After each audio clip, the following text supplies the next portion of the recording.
a few questions. First of all, I noticed that you don't have to be sworn in to testify. That means you don't have to tell the truth.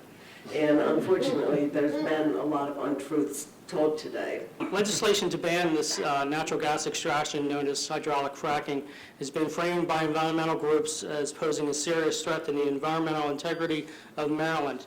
This is neither accurate nor true. We would ask that a ban not be looked at right now because we don't feel like it's a full balance between the environmental community, the energy community, and the workers, where you can do this safely. We feel an outright ban on hydraulic fracking is equivalent to cutting your nose off to spite your face. Let's listen to real facts, real statistics, not biased, and let's look at this with an open mind. Okay, so with changes, you think it could be safer? Absolutely, absolutely. Okay. Critics also would tell you that it will poison the waterways, and yet over the past 60-plus years, roughly 2 million wells have been fracked, and there have been 0 confirmed cases of water contamination. Because our air is cleaner, and that's because of hydraulic fracturing.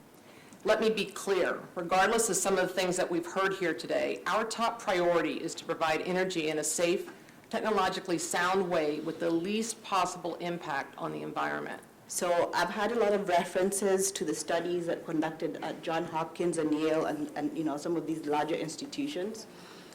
My issue with these studies, or the general issue with these studies, is that they did not characterize exposures.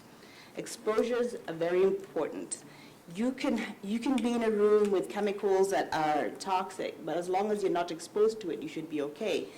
The critics say the process can pollute groundwater, but that contention is never followed by, but that's not grounded in the science. Or to be more clear, that is not what the science shows. And so I empathize with all the people knocking at your door, concerned about health.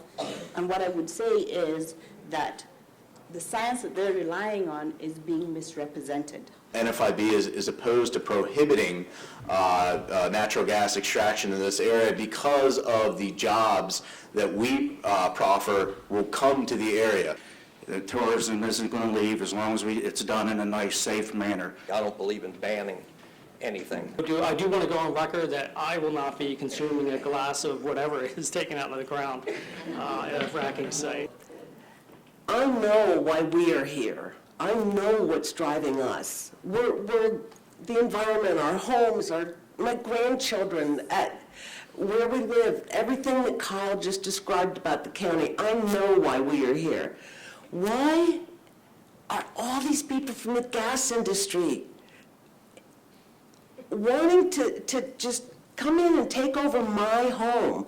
Why don't I have to be collateral damage to line their pockets? I just don't understand. Okay, whatever. Ban fracking now! Don't frack Maryland! Ban fracking now!